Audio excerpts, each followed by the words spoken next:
voina chuan guitar lesson thar kan zir ho lenga voina kan zir ho le tur chu len ka zuam lo ti hla kha guitar perdang kan zir ho leng he hla hi D in kan langa chuan D7 kan hmang telanga asanga hian G aniama A minor a hianin B minor E minor kan hmang tel boka chuan he hla po hian strum dan chi khat kan nei lenga tiang kan strumang down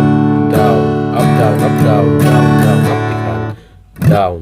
down up down up down down down up ti khan na tin chuan la kwa chalin dia te khan dia down down B minor kan lu chi khan up down up down down down up ti khan kalanga tin chuan la kwa chalin rau mai le mai khu ze ui valen yam yang kokin lenga fanwa minge akan E7 akan lu ze bango fanwa na na na na na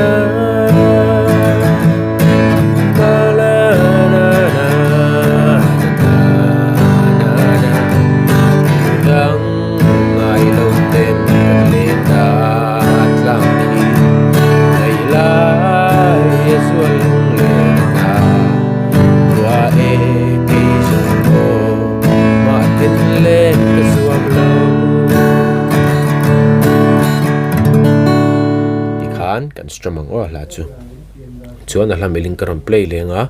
uluk dun ilo ngai thlale don nia